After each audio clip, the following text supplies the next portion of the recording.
Olá, estamos aqui mortematicando mais uma vez. O assunto de hoje são grandezas proporcionais. Temos dois exemplos aqui, a princípio muito parecidos, só que eles são diferentes. Para realizar o cálculo de grandeza proporcional, nós vamos utilizar a regra de 3. Eu oriento que vocês façam a organização das informações da regra de 3 numa tabelinha como essa. Na primeira linha, nós vamos colocar o tipo de informação fornecida no problema. Nós temos a informação pães, que eu vou escrever numa das colunas, e a informação horas. Aqui o problema diz que essa padaria produz 100 pães, então eu vou colocar o 100 na coluna de pães, a cada 4 horas, então 4 na coluna de horas. Sabendo que ela fica aberta durante 16 horas, então ele falou informação horas, então eu não devo colocar isso aqui embaixo do 100, que significa pães, eu devo colocar embaixo do 4, que significa horas. E em 16 horas, quantos pães ela vai fazer? Então, se eu não sei, eu vou colocar uma incógnita para poder ser resolvido. Regra de 3, a gente vai multiplicar cruzado, mas se for uma grandeza diretamente proporcional. Como verificar isso? Basta a gente fazer a seguinte pergunta apenas para os nomes que estão aqui, olha. Se eu precisar de mais pães, eu vou precisar trabalhar mais horas? Sim, quanto mais pães eu precisar, mais horas a padaria ficará aberta. Então, a grandeza diretamente proporcional, a gente vai multiplicar cruzado essas informações. O x vai multiplicar pelo 4 e o 100 vai multiplicar pelo 16.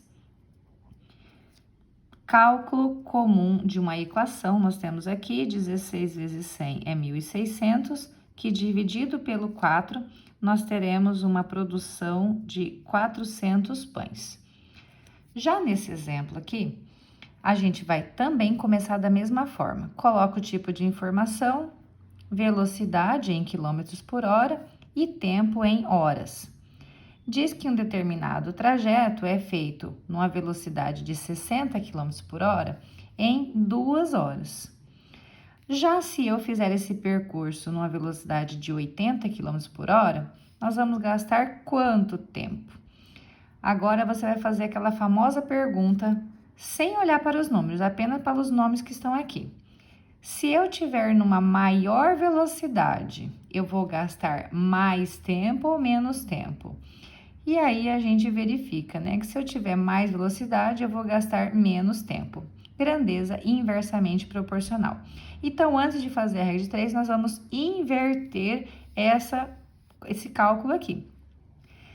A coluna que tem a incógnita, a letra, a gente vai permanecer do jeito que ela estava, o 2 em cima, o x embaixo. Já essa coluna aqui é inversa, nós vamos colocar ela ao contrário. Em vez de ser 60 em cima, é o 60 embaixo e 80 em cima. Agora, a gente pode multiplicar normalmente.